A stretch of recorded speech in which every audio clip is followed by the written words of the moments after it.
为什么？修复那样为什么？无非是倦了、厌了、不喜欢。你是不是有什么事瞒着我？你说出来，我们可以一起解决。你承诺过我，无论发生任何事，都会与我商量，不会独自一人擅作决断。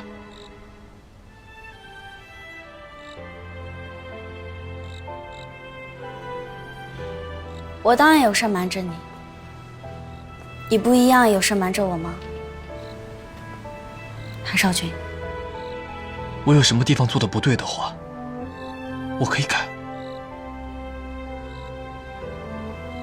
少君对我可真是情根深重，这种话也说得出口，是不是忘记自己什么身份了？我帮你回忆回忆啊。回忆？什么？玄虎城图谋花园城的巫石矿，假意求和，派少君入赘，表面上是和和气气侵入一家人，但实则是在图谋攻城夺矿。玄武城擅制火药，也练兵器，硬碰硬岂不吃亏？索性我将计就计，当街抢亲。所以一见钟情是假的。为了博取信任，我盗得龙骨，化成一碗汤。至于我心急也是假的。不，至于心急是真的，因为龙骨那东西对我而言没有这么重要。我供奉一块死物做什么？只要韩少君在我手上，玄虎城就不敢越雷池半步。你是活的护身符。那烟华霞雾之断魂散，糖浆，喝的是糖浆。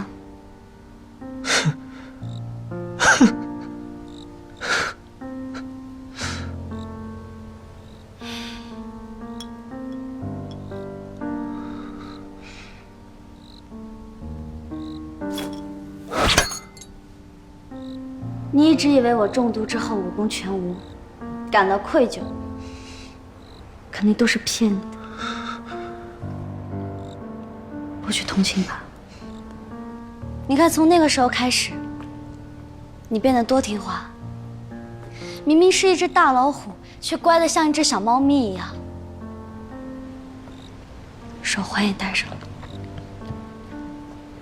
火药换成了烟花。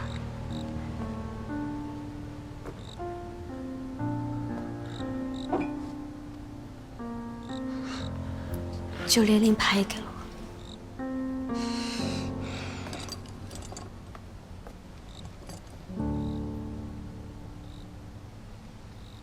我。韩少君现在是孤身寡人一个，身边除了白姬那个蠢货，一个可用的人都没有。我知道玄武城的耳目众多，所以我不会蠢到把你流放到南疆，等玄武城的奸细去救你。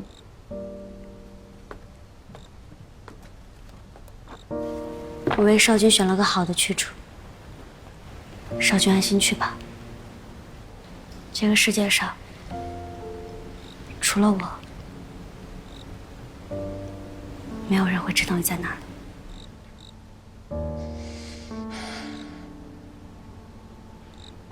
不过你也不要想着要逃，我会日日锁着你，派重兵看守你。若来日玄虎城蠢蠢欲动，只要我一声令下，玄武城城主看见的就是你的尸体。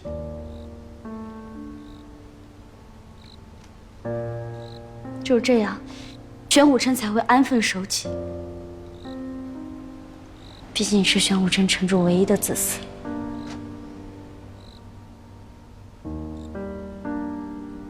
你做了这么多，就只是想让我当你的侄子？你有没有对我有一点点的真情，哪怕片刻？